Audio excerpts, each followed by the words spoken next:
Welcome back to Why the Beatles Matter.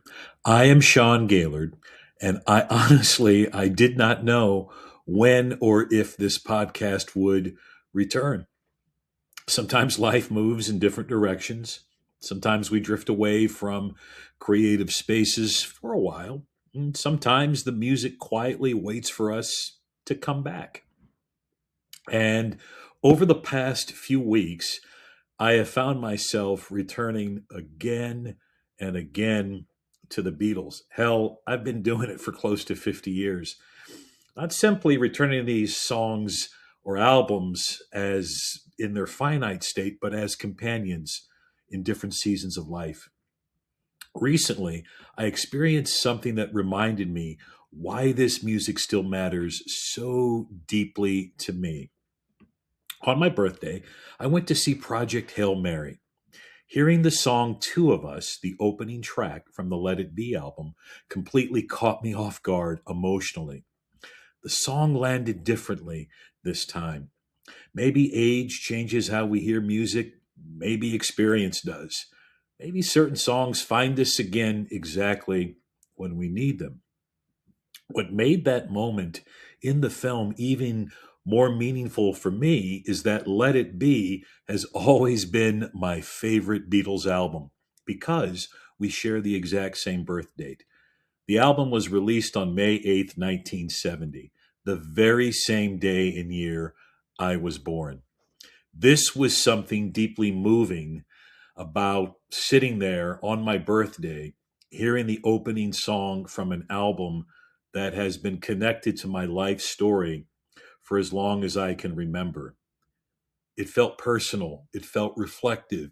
It felt like one of those full circle moments that music sometimes gives us. Two of Us has always carried warmth and tenderness, but hearing it in that moment reminded me of something important. The Beatles continue to help us make sense of friendship, memory, loss, creativity, belonging, and hope. Their music still feels human. That is one reason I wanted to bring this podcast back for a second season. This summer also marks the 60th anniversary of the Revolver album, which remains one of the most daring and revolutionary albums ever created.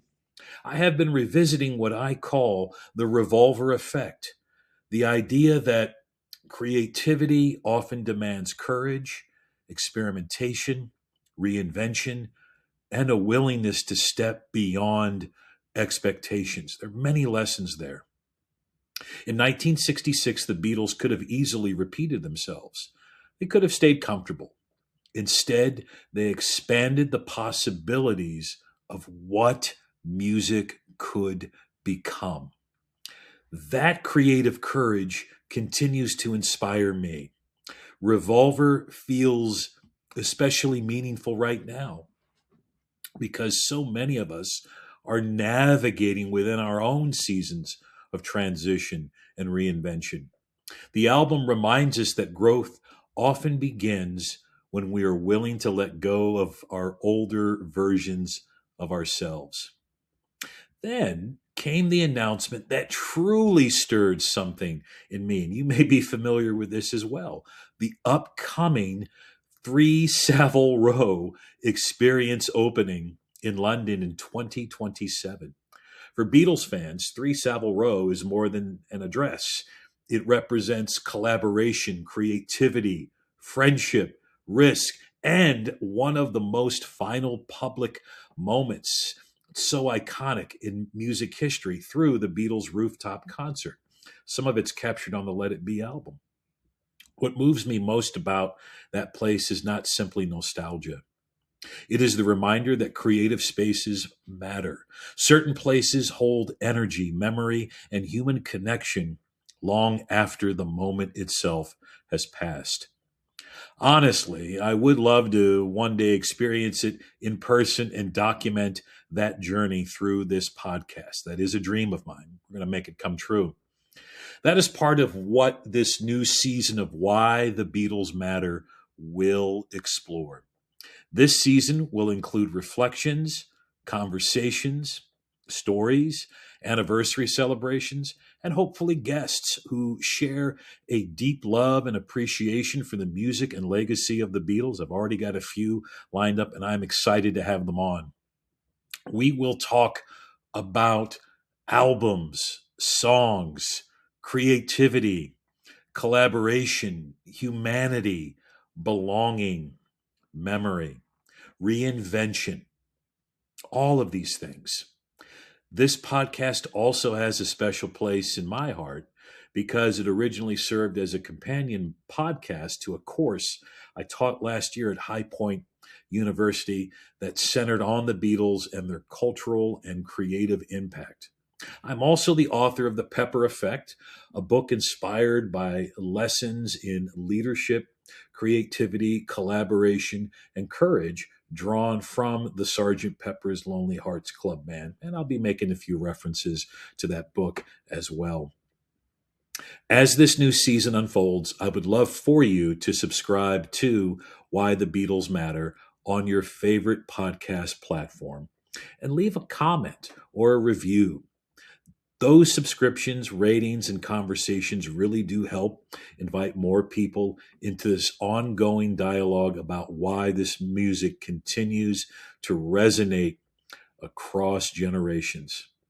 I'm also always looking for future guests and collaborators for this podcast.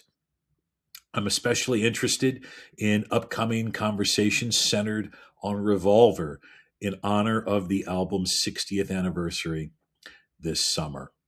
It's really going to be exciting. So, if you are interested in being a guest or sharing your Beatles story, feel free to connect with me directly on either LinkedIn, Facebook, or Instagram, or you can send me an email at sgaillard84@gmail.com.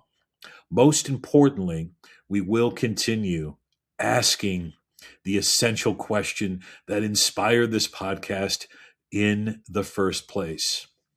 Why do the Beatles still matter? It's a good question. For me, the answer becomes clearer every year. The Beatles still matter because their music continues to help us understand what it means to be human. Thanks for listening. Thanks for being part of this journey. And welcome back to Why the Beatles Matter. I'm Sean Gaillard. Thanks for tuning in. Keep inspiring, keep believing, keep connecting, and keep spinning the music of the Beatles.